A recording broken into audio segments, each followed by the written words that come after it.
tháng ngày đàm phán để lắng dịu mồi lửa xung đột quân sự ở vùng chiến sự biên giới Ấn-Trung. Thế nhưng có lẽ những lời hứa hẹn tích cực cũng chỉ nằm lại trên bàn thảo luận khi mà quân đội hai nước vẫn âm thầm triển khai khí tài, điều binh khiển tướng để thiết lập vòng vây sẵn sàng nghênh chiến đối phương. Trong một tiết lộ mới nhất, binh lính Ấn Độ lại đụng độ với 200 quân binh Trung Quốc ở biên giới. Thực hư ra sao? Trở lại với những tình tiết căng như dây đàn ở một đấu trường khác của Trung Quốc, sau màn cảnh báo đanh thép Trung Quốc đừng đùa với lửa, lãnh đạo Đài Loan Thái Anh Văn tiếp tục tuyên bố không tìm kiếm đối đầu nhưng sẽ làm mọi thứ để bảo vệ tự do. Trong lúc này, hòn đảo lại đang tiếp đón các vị khách đặc biệt đến từ cả Pháp và Úc. Theo đó, cựu Thủ tướng Úc đã phát biểu tại Đài Bắc rằng Mỹ, Úc không đứng yên nhìn Đài Loan bị nuốt trọn. Một thông tin gây chấn động khác liên quan đến cuộc chiến Trung Đài, đó là rộ lên tin đồn Mỹ bí mật huấn luyện ở hòn đảo. Ngay lập tức, Mỹ-Trung đấu khẩu nảy lửa xoay quanh vấn đề này. Những màn đấu khẩu nảy lửa giữa Mỹ-Trung còn thường trực xoay quanh vấn đề nhân quyền. Đặc phái viên Trung Quốc tại Liên Hợp Quốc vừa tiếp tục bác bỏ cáo buộc của Mỹ về vấn đề nhân quyền. Những thông tin đáng chú ý khác, vệ tinh Starlink của SpaceX có thể điều hướng bay của tên lửa hành trình. Nga diễn tập bắn tên lửa hạ gục đối thủ trên biển. Cựu đặc phái viên Mỹ chỉ trích việc Hoa Kỳ trục xuất người dân Haiti. Ông Trump dọa bịt miệng cấp dưới liên quan sự kiện 6 tháng 1. Tổng thống Biden yêu cầu mạnh tay với hành khách ngỗ ngược trên các chuyến bay. Tất cả sẽ có trong bản tin quốc tế sáng ngày 9 tháng 10 ngay sau đây. Khu vực xung quanh đường kiểm soát thực tế LAC giữa Ấn Độ và Trung Quốc luôn là những điểm nóng nhạy cảm của cả hai quốc gia. Các nguồn tin từ truyền thông Ấn Độ tiết lộ vào hôm qua, ngày 8 tháng 10 cho thấy khoảng 200 binh sĩ Quân Giải phóng Nhân dân Trung Quốc BLA đã bị quân binh Ấn Độ đánh chặn gần LAC ở khu vực bang Arunachal Pradesh của Ấn Độ vào tuần trước. Cuộc đối đầu giữa quân đội hai quốc gia là một lần nữa xảy ra trong một cuộc tuần tra định kỳ gần biên giới với Trung Quốc của binh lính Ấn Độ. Các nguồn tin từ India Today và Firstport cho thấy các quân binh POA đã cố gắng phá hủy một số bồng kê không có người sử dụng tại vùng Bumla và Yanse thuộc địa phận tỉnh Arunachal Pradesh của Ấn Độ. Các nguồn tin cho biết màn đối đầu căng thẳng giữa hai bên kéo dài trong vài giờ và đã được giải quyết dựa trên các giao thức luật lệ chung hiện có. Không có thiệt hại nào gây ra cho hệ thống phòng thủ của Ấn Độ trong cuộc giao tranh. Sau đó, quân đội của cả hai bên đã rút lui khi các chỉ huy giải quyết ổn thỏa vấn đề. Tuy vậy, một số đầu báo như Firstport dẫn nguồn tin cho rằng một số binh sĩ Trung Quốc vẫn đang bị Ấn Độ tạm giữ.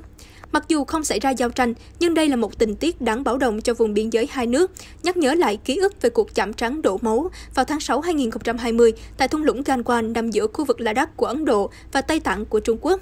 Vào thứ Năm ngày 7 tháng 10, người phát ngôn Bộ Ngoại giao Ấn Độ Arindam Bagchi chia sẻ với báo giới rằng họ mong đợi Trung Quốc nỗ lực giải quyết vấn đề bất hòa vẫn còn âm ỉ dọc theo suốt chiều dài LAC ở Đông Ladakh càng sớm càng tốt. Trong lúc đó, việc bám sát các thỏa thuận và nghị định thư song phương là rất cần thiết cho quân đội hai nước. Ông Bagchi còn cáo buộc những hành vi khiêu khích và những hành động đơn phương của phía Trung Quốc đã gây xáo trộn hòa bình và yên tĩnh trong khu vực.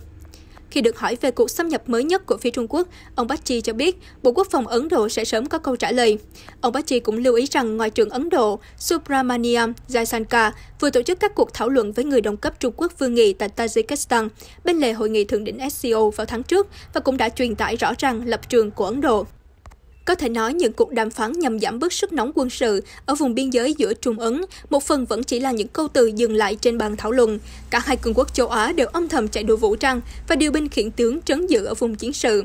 Thứ Bảy tuần trước, 2 tháng 10, Tổng tư lệnh lục quân Ấn Độ Manoy Mukund Naravan đã bày tỏ lo ngại về sự gia tăng triển khai của quân đội Trung Quốc. Để đáp lễ, ông Naravan cũng thông báo Ấn Độ đã triển khai quân đội và cơ sở hạ tầng phù hợp trong các khu vực của mình dọc theo LAC, để không một ai có thể hành động hung hăng ở biên giới Ấn Độ thêm lần nào nữa. Mặc dù không có kết quả rõ rệt, nhưng ông Naravan bày tỏ hy vọng sẽ có vòng đàm phán thứ 13 vào tuần thứ 2 của tháng 10. Ông nói, khi cuộc đàm phán bắt đầu, mọi người nghi ngờ liệu cuộc đàm phán có giải quyết được gì không, nhưng tôi tin chắc rằng chúng ta có thể giải quyết những khác biệt của mình bằng đối thoại. Ở một cuộc tranh đấu khác mà Trung Quốc tham gia, đó là khu vực eo biển Đài Loan.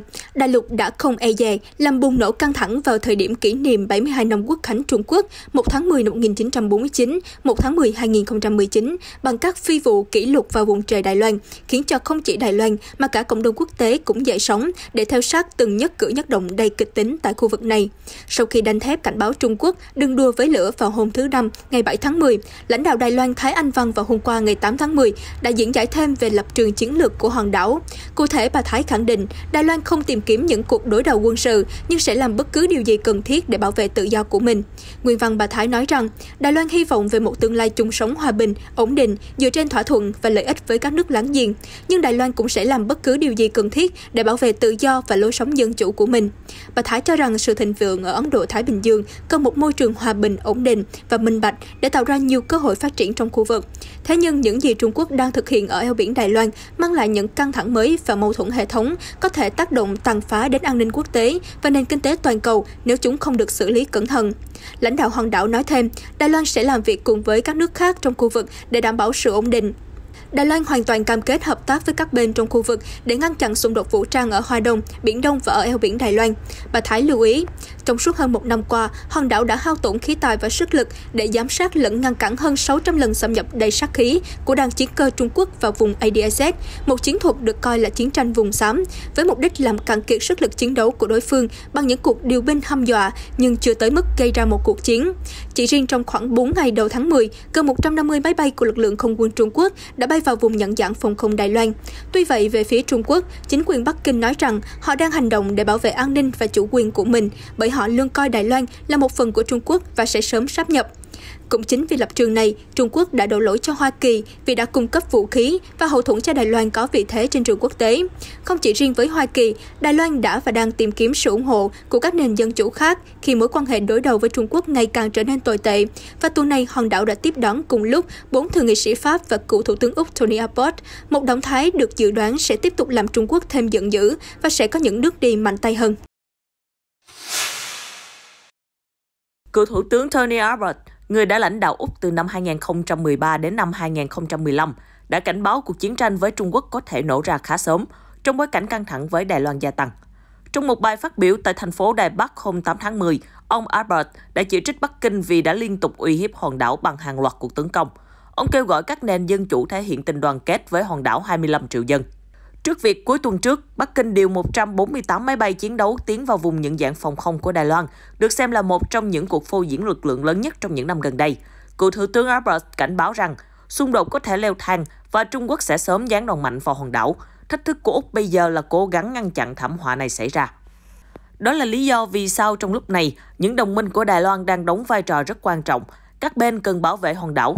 Tuy nhiên, tương lai của Đài Loan vẫn nên do chính người dân của họ quyết định và khẳng định rõ ràng để Bắc Kinh biết rằng bất kỳ nỗ lực cưỡng bức nào cũng sẽ gây ra hậu quả khôn lường, ông Abbott lưu ý. Ông Abbott cho biết, Mỹ và Úc có thể sẽ sát cánh cùng Đài Loan trong việc đẩy lùi bất kỳ hành động xâm lược quân sự nào của Trung Quốc. Tôi không tin rằng Mỹ có thể khoanh tay đứng nhìn Đài Loan bị nuốt chửng, ông nói. Tại diễn đàn Yusan thường niên, một hội nghị do Quỹ trao đổi châu Á Đài Loan tổ chức, ông cũng đã phát biểu. Tôi không tin rằng Úc sẽ thờ ơ với số phận của một nền dân chủ đồng minh với gần 25 triệu người. Cựu Thủ tướng nói rằng ông không tham dự hội nghị thượng đỉnh vào năm 2019 vì sợ rằng sẽ kích động Trung Quốc. Nhưng kể từ đó, Bắc Kinh đã xé bỏ hiệp ước một quốc gia hai chế độ đối với Hồng Kông, đưa hơn 1 triệu người Duy Ngô Nhĩ vào các trại tập trung, tăng cường hoạt động gián điệp mạng đối với chính công dân của mình, uy hiếp binh lính Ấn Độ trên dãy Himalaya, cưỡng chế các bên tranh chấp khác ở vùng biển phía đông và phô trương uy lực ở quy mô lớn nhằm vào Đài Loan. Cựu Thủ tướng Úc gay gắt đưa ra những luận điểm cáo buộc Trung Quốc. Ông nói tiếp, Trung Quốc còn vũ khí hóa thương mại, đặc biệt là đối với Úc, hủy bỏ các đơn hàng xuất khẩu lúa mạch, rượu vang và than của chúng tôi vì lý do an toàn, và đại sứ quán của họ đã công bố 14 yêu cầu mà không một quốc gia nào có thể chấp nhận. Cựu Thủ tướng Úc khẳng định, Trung Quốc không bao giờ có thể gia nhập Hiệp định Đối tác Xuyên Thái Bình Dương CPTPP khi đang chiến tranh thương mại với Úc. Kết thúc bài phát biểu dài 12 phút của mình, ông nhắc lại, không có gì cấp bách hơn là tăng cường đoàn kết với Đài Loan ngay bây giờ. Trước đó, tờ Thời báo Hoàn Cầu do chính phủ Trung Quốc hậu thuẫn đã cảnh báo Úc đang trở thành quân cờ trong chiến lược chống Trung của Mỹ. Đồng thời, cơ quan ngôn luận của Bắc Kinh cảnh cáo, nếu Úc vi phạm nguyên tắc một Trung Quốc, quan hệ song phương giữa hai nước sẽ thương tổn, khó bù đắp. Đài Loan hiện không được công nhận là một quốc gia theo luật pháp quốc tế, Các nước phương Tây đang gấp rút tái khẳng định sự ủng hộ với hòn đảo khi Đài Loan đang phải đối mặt với các mối đe dọa từ một Trung Quốc ngày càng quyết đoán.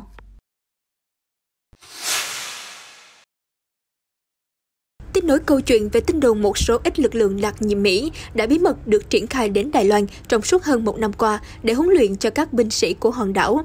Thông tin gây chấn động này đã được đăng tải trên tờ Wall Street Journal, trích dẫn từ 2 nguồn thạo tin và đã được FBNC cập nhật trong bản tin nóng trưa hôm qua ngày 8 tháng 10. Nói thêm về phản ứng của Hoa Kỳ trước câu chuyện này, phát ngôn viên Lầu Năm Góc John Sapper đã khẳng định sự ủng hộ mạnh mẽ của Hoa Kỳ đối với Đài Loan hoàn toàn dựa trên nguyên tắc và sự đồng thuận từ lưỡng đảng, phù hợp với chính sách một Trung Quốc và các cam kết lâu dài.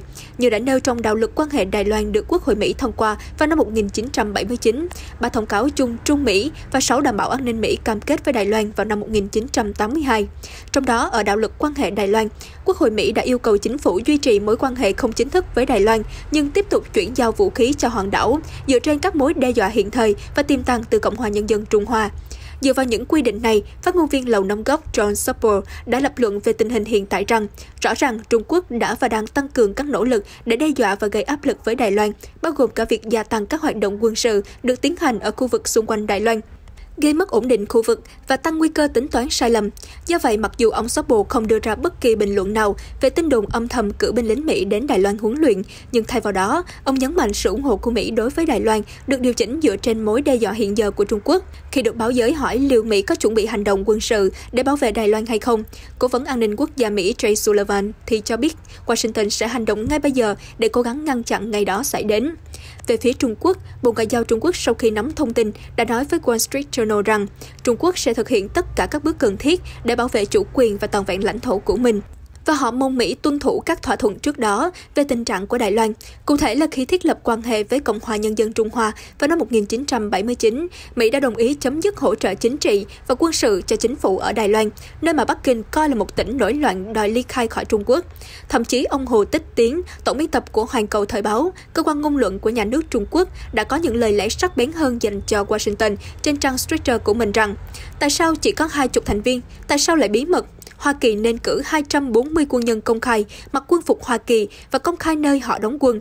Hãy xem liệu POA có thực hiện một cuộc không kích nhắm thẳng mục tiêu vào những kẻ xâm lược Hoa Kỳ hay không.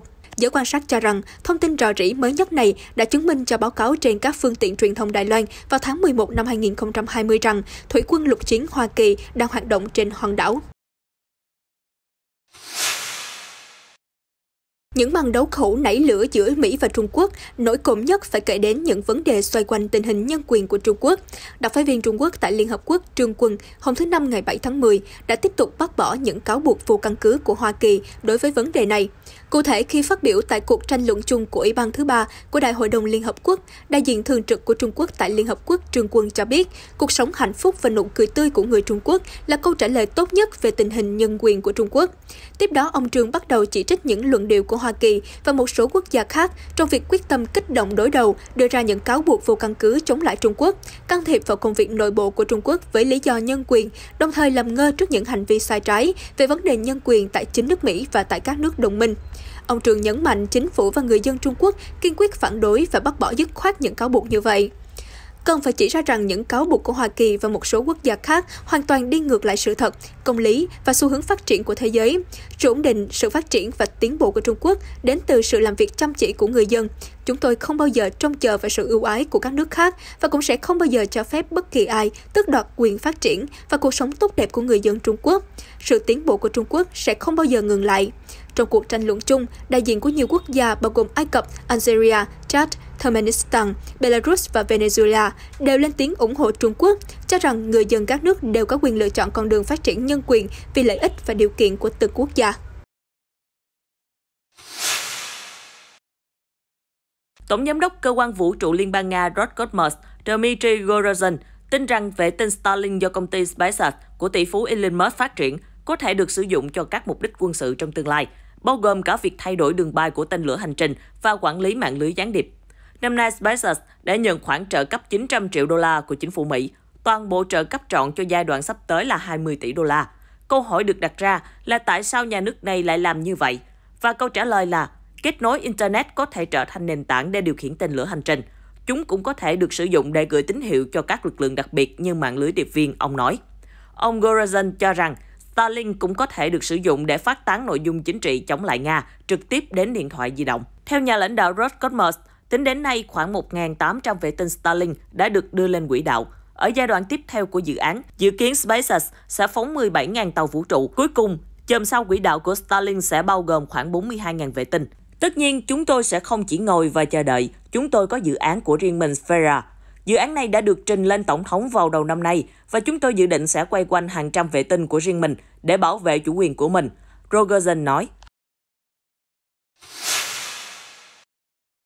Cũng liên quan đến nỗ lực nâng cao tiềm lực quân sự của Nga, lực lượng tác chiến hải quân Nga thuộc đội quân Caspian hôm thứ Năm ngày 7 tháng 10 đã tiến hành diễn tập bắn tên lửa hành trình Caliber NK chính xác vào các mục tiêu ven biển. Nguồn tin từ cơ quan ngôn luận quân khu phía Nam của Nga cho biết, nhóm tác chiến của Hải quân Caspian Flotilla đã diễn tập bắn tên lửa hành trình Caliber NK vào các mục tiêu ven biển được mô phỏng làm giả kẻ thù trên đảo Chechnya ở biển Caspi. Tất cả các mục tiêu đều đã được nhắm bắn thành công và bị phá hủy theo kịch bản tác chiến. Cuộc tập trận này của Hải quân Nga đã được lên kế hoạch từ trước. Các tên lửa được bắn bởi tàu tên lửa nhỏ Veliky Ustik. Các tàu tên lửa nhỏ Kravvidas và Ulik thực hành phóng tên lửa điện tử. Cuộc tập trận còn có sự giám sát của tàu tên lửa Dagestan.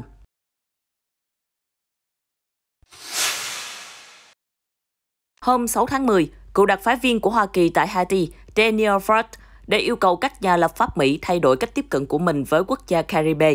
Ông Ford vốn là một nhà ngoại giao kỳ cựu, được bổ nhiệm vào vị trí đại sứ Mỹ tại Haiti vào tháng 7. Tháng trước, ông đã từ chức để phản đối về việc chính quyền Tổng thống Joe Biden trục xuất hàng trăm người di cư Haiti, hành động mà ông cho là vô nhân đạo.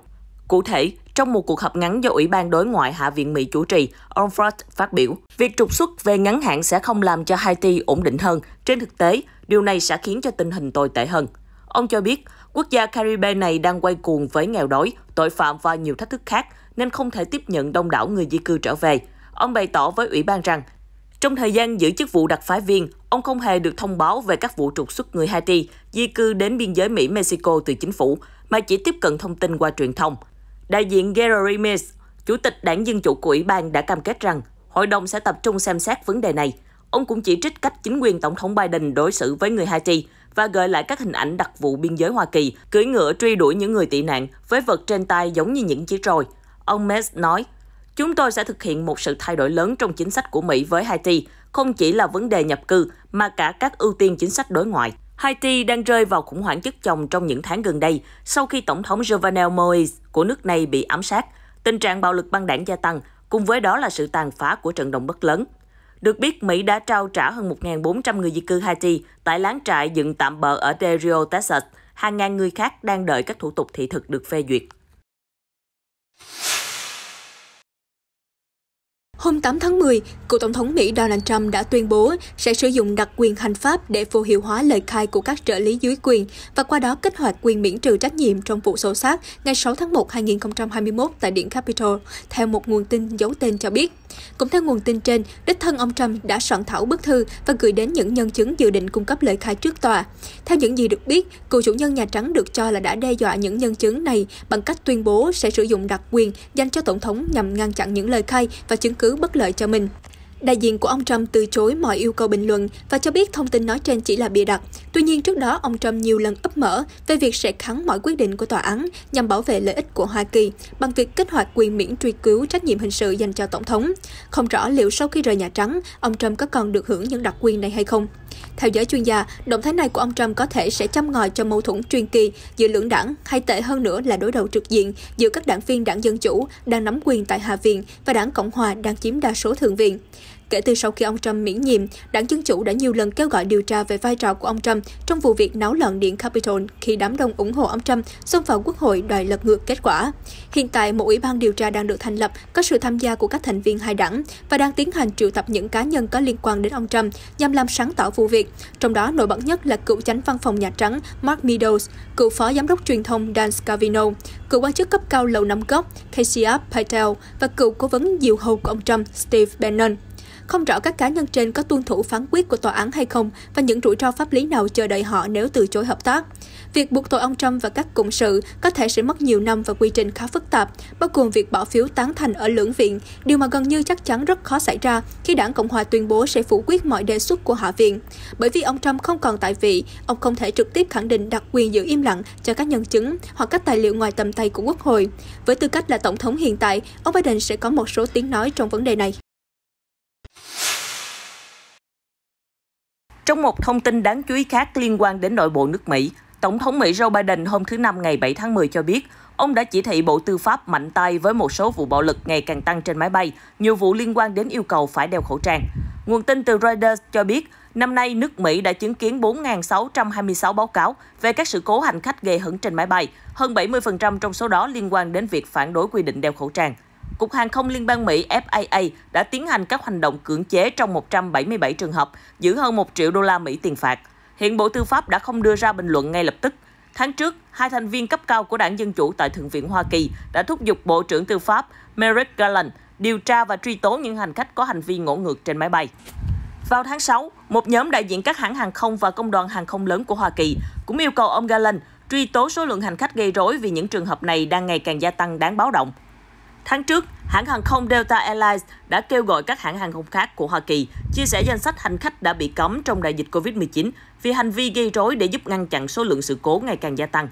Delta Airlines cho biết bản thân họ đã đưa hơn 1.600 người vào danh sách cấm bay trong thời gian xảy ra đại dịch. Chính sách phạt nặng tay với những hành khách gây rối sẽ kéo dài đến giữa tháng 1 năm 2022, ít nhất là cho đến khi các quy định về khẩu trang trên máy bay được áp dụng. Chuyển sang một thông tin liên quan đến việc triển khai vaccine. Vào hôm thứ Sáu ngày 8 tháng 10, Bộ Y tế Malaysia đã chấp thuận có điều kiện về việc lưu hành vaccine COVID-19 do Pfizer-BioNTech sản xuất để sử dụng cho mũi tiêm tăng cường. Tuy vậy, điều kiện để tiêm vaccine Pfizer liều thứ 3 đó là đối tượng tiêm phải từ 18 tuổi trở lên và đã trải qua ít nhất là 6 tháng sau khi họ tiêm liều thứ 2. Các nhà chức trách trước đó cho biết, mũi tiêm tăng cường liều 3 sẽ không bắt buộc nhưng được khuyến khích cho những người thuộc nhóm dễ bị tổn thương và có nguy cơ cao trước sự tấn công của COVID-19. Việc pha trộn các loại vaccine khác nhau cũng sẽ được cho phép để tiến hành các liều vaccine tăng cường. Ngoài vaccine Pfizer-BioNTech, Malaysia còn sử dụng vaccine do AstraZeneca của Anh và các công ty Sinovac và CanSino Biologics của Trung Quốc sản xuất trong chiến dịch tiêm chủng quốc gia. Khoảng 64% trong tổng số 32 triệu dân Malaysia đã được tiêm chủng đầy đủ, bao gồm 89% trong số người ở độ tuổi trưởng thành. Chất nhầy ở biển đang tiếp tục gây ra thảm họa môi trường ở bờ biển Marmara của Thổ Nhĩ Kỳ, ngay bên ngoài thành phố đông dân nhất Istanbul, và ảnh hưởng đến ngành công nghiệp đánh cá của địa phương. Chất nhầy biển là một chất hữu cơ dạng sền sệt do tảo và sinh vật phù du trong biển thải ra. Các nhà khoa học cho rằng sự phát triển của chúng xuất phát từ việc nước biển tăng nhiệt độ và bị ô nhiễm do biến đổi khí hậu. Mặc dù chất này không độc, nhưng chúng dễ bị nhiễm vi khuẩn, đe dọa môi trường biển. Được biết, 3 tháng trước, biển Marmara đã rơi vào cuộc khủng hoảng ô nhiễm nghiêm trọng khi mảng chất nhầy lan rộng trên mặt nước. Chính quyền địa phương đã nỗ lực giải quyết những lớp nhầy trên bề mặt, nhưng lượng chất nhầy lắng đọng dưới đáy biển vẫn đang dần đe dọa môi trường, gây ảnh hưởng không nhỏ đến nghề khai thác thủy sản của địa phương. Ngư dân chúng tôi đã bị ảnh hưởng nặng nề bởi lớp nhầy khổng lồ. Khi giăng lưới đánh bắt cá, tấm lưới sẽ bị cuốn vào lớp nhầy và dễ bị đứt. Thực sự chúng tôi gặp rất nhiều khó khăn, anh Timosi, chủ một cửa hàng hải sản ở Istanbul chia sẻ. Khi cuộc khủng hoảng chất nhầy nổ ra vào tháng 6 và tháng 7, người tiêu dùng cũng hạn chế mua hải sản hơn trước vì lo ngại về ô nhiễm. Do đó, doanh thu ngành hải sản có thời điểm đã giảm 70%. Sau 3 tháng ban hành lệnh cấm, Thổ Nhĩ Kỳ đã cho phép người dân đánh bắt cá trở lại, nhưng tình hình vẫn chưa cải thiện nhiều. Các chuyên gia cho rằng cuộc khủng hoảng sinh thái ở biển Marmara đang rất nghiêm trọng. Giáo sư hải dương học từ Viện Khoa học và Quản lý biển của Đại học Istanbul, Arsen Yusak cho biết, các rãnh nước ở dưới đáy biển tạo điều kiện cho các vi sinh vật gây bệnh sinh sôi, hủy hoại dần hệ sinh thái. Theo quan sát của chúng tôi, tình trạng này sẽ kéo dài trong ít nhất 3 năm nữa. Bà Yusak cũng chỉ ra rằng chất nhầy biển sẽ tiếp tục phát triển nếu con người vẫn còn xả nước thải công nghiệp và nước thải sinh hoạt không đúng cách, cũng như không kiểm soát hiệu quả các hoạt động đánh bắt cá quá mức. Bà nhấn mạnh rằng những nỗ lực dọn dẹp như hiện tại không thể giải quyết được nguyên nhân gốc rễ của vấn đề. Hiện các chuyên gia biển Thổ Nhĩ Kỳ đã đệ trình 21 biện pháp lên chính phủ, kêu gọi nước này quan tâm đúng mức đến việc bảo vệ môi trường sinh thái biển. Những thông tin vừa rồi đã kết thúc bản tin quốc tế sáng hôm nay. Cảm ơn quý khán giả đã theo dõi. FPNC sẽ tiếp tục cập nhật những tin tức nóng nhất và mới nhất trên thế giới trong những bản tin tiếp theo. Xin chào và hẹn gặp lại!